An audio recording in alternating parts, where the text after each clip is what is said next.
Hello students, आज हम जानेंगे महासागरों और महाद्वीपों के वितरण के दूसरे भाग के बारे में।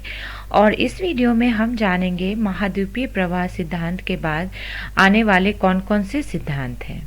तो चलिए स्टूडेंट्स जानते हैं इसके बारे में। तो जैसा कि हम लोगों ने पहले वीडियो में जाना कि अल्फ्रेड वेगनर ने महाद्वीपीय प्रवाह सिद्धांत दिया और जिसके अंदर उन्होंने बताया कि ध्रुवीय प्लेइंग बल और ज्वारीय बल जो है वो जिम्मेदार थे महाद्वीपीय प्रवाह के लिए।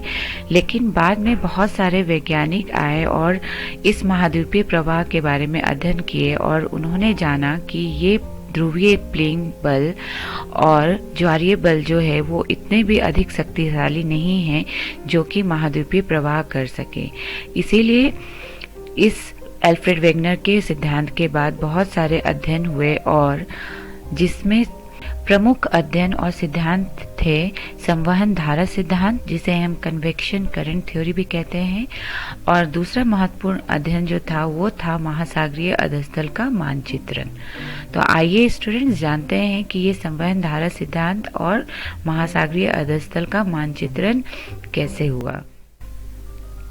संवहन धारा सिद्धांत को देने वाले थे आर्थर होम्स, जिन्होंने 1930 में बताया कि मेंटल में संवहन धाराओं के तंत्र मौजूद हैं और इसे हम इस चित्र के द्वारा समझ सकते हैं। तो ये है संवहन धाराएं जो बनते हैं रेडियो एक्टिव तत्वों से, और ये रेडियो एक्टिव तत्व जो हैं जो मेंटल में मौजूद होते हैं उनके कारण इस मेंटल में ताप का भिन्नता आता है, यानी कहीं ज़्यादा ताप होता है और कहीं पे कम होता है, जिसके कारण जो अधिक ताप वाले होते हैं पदार्थ वो ऊपर की ओर जाते हैं, यानी पृथ्वी की सतह की ओर जाते हैं, जैसा कि हम यहाँ देख भी सकते हैं, और फिर वो ठंडा होकर नीचे आ जाते हैं। तो इस तरह ऊपर उठने की क्रिया और नीचे गिरने की क्रिया के कारण यहाँ पे एक तंत्रनुमा धारा उत्पन्न होता है जिसे हम कहते हैं कन्वेक्शन करंट। और यही संवहन धारा के कारण यहाँ हम देख सकते हैं कि कैसे दो भाग जो है पृथ्वी के वो विपरीत दिशा में खिसक जाते हैं। तो आर्थर होम्स ने यही बताया कि इस संवहन धाराएं जो उत्पन्न होते हैं रेडियो एक्टिव तत्व से मेंटल में, इन्हीं के कारण महाद्वीप जो हैं वो बीच से टूट गए और धीरे धीरे उनका प्रवाह शुरू हुआ। तो ये था संवहन धारा सिद्धांत जिसको देने वाले थे आर्थर होम्स, और इन्होंने अल्फ्रेड वेगनर के सिद्धांत को नकार कर बताया कि जो ये महाद्वीप है उनका खंडन हुआ और प्रवाह हुआ इन संवहन धाराओं के कारण जो उत्पन्न होते हैं मेंटल में। तो आर्थर होम्स का ये संवहन धारा सिद्धांत जो था ये बहुत सारे वैज्ञानिकों के लिए ज़्यादा संतोषजनक अध्ययन था। इसीलिए बहुत सारे समकालीन वैज्ञानिकों ने इस संवहन धारा सिद्धांत को सही माना और इसके आधार पे उन्होंने अल्फ्रेड वेगनर के विस्थापन सिद्धांत को नकार दिया। तो ये था संवहन धारा सिद्धांत आर्थर होम्स का। अब हम जानेंगे दूसरा अध्ययन के बारे में जो आया संवहन धारा सिद्धांत के बाद। तो ये था महासागरीय अधस्थल का मानचित्रण। तो पहले सब लोग ऐसा मानते थे कि महासागर का तल जो है, अधस्थल जो है वो समतल है, लेकिन ऐसा नहीं है।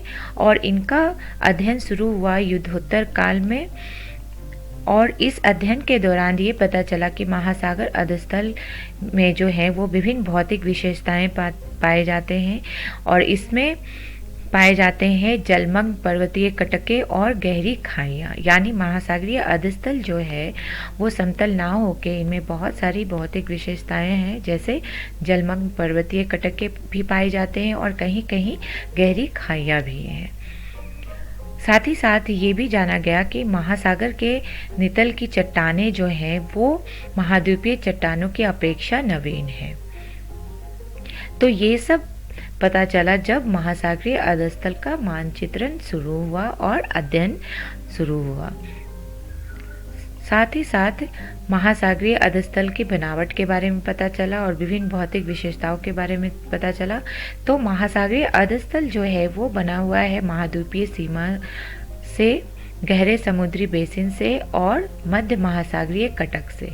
यहाँ हम इस चित्र में देख सकते हैं, ये है महासागरीय अधस्थल की बनावट। और यहाँ हम देख सकते हैं कि कैसे महासागर का अधस्थल जो है वहाँ कहीं कहीं महाद्वीपीय सीमा भी पाए जाते हैं, कहीं खाइयाँ भी पाए जाते हैं और कहीं कहीं बेसिन भी पाए जाते हैं। तो ये था महासागरीय अधस्थल का मानचित्रण। अब हम जानेंगे महाद्वीपीय सीमा के बारे में कि महाद्वीपीय सीमा क्या है। तो महाद्वीपीय सीमा बना हुआ है महाद्वीपीय मग्न तट से, महाद्वीपीय ढाल से, महाद्वीपीय उभार से और महासागरीय खाइयाँ से। और इसे हम समझेंगे इस चित्र के द्वारा। तो यहाँ हम देख सकते हैं, ये है महाद्वीपीय मग्न तट जिसे हम कॉन्टिनेंटल क्रस्ट भी कहते हैं। ये है महाद्वीपीय ढाल जिसे हम कॉन्टिनेंटल स्लोप भी कहते हैं। और ये है महाद्वीपीय उभार जो है कॉन्टिनेंटल राइज। और ये है गहरी महासागरीय खाइयाँ। तो ये सब मिलके बनाते हैं महाद्वीपीय सीमा, जैसा कि हम यहाँ देख सकते हैं। तो महाद्वीपीय सीमा के अंदर आते हैं महाद्वीपीय मग्न तट, महाद्वीपीय ढाल, महाद्वीपीय उभार और गहरी महासागरीय खाइयाँ। आइए महाद्वीपीय सीमा को हम इस चित्र के द्वारा फिर से समझें। तो यहाँ हम देख सकते हैं, ये है महाद्वीपीय मग्न तट, ये है महाद्वीपीय ढाल और ये है महाद्वीपीय उभार। और यहाँ हम देख सकते हैं, ये है महासागरीय खाइयाँ और ये सब मिलके बनाते हैं महाद्वीपीय सीमा। आइए अब हम जानेंगे गहरे समुद्री बेसिन के बारे में, जो है वितलीय मैदान। तो ये जो है वो विस्तृत मैदान होते हैं जो पाए जाते हैं महासागरीय अधस्थल में।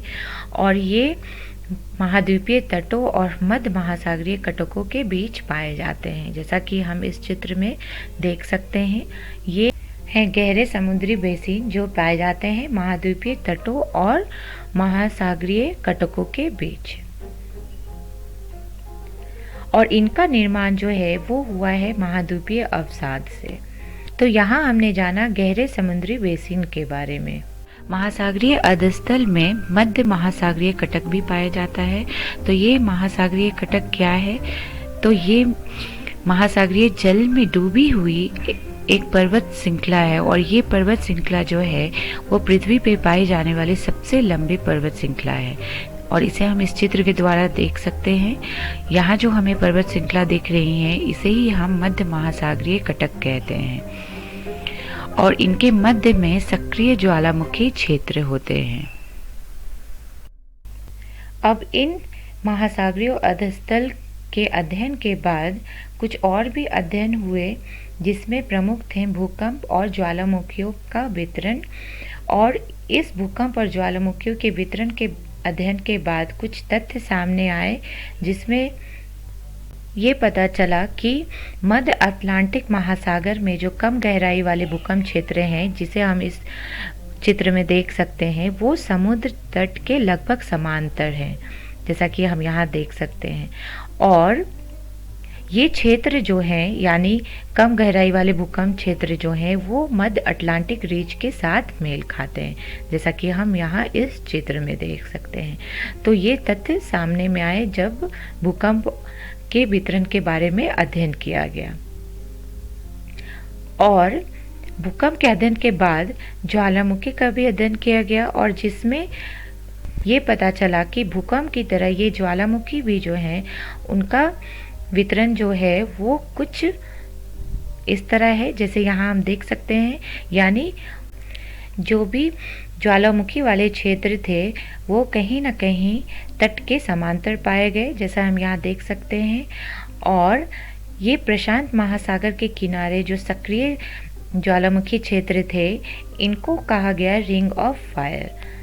ये थे भूकंप और ज्वालामुखियों के वितरण के बारे में अध्ययन, जिसमें कुछ तथ्य सामने आए।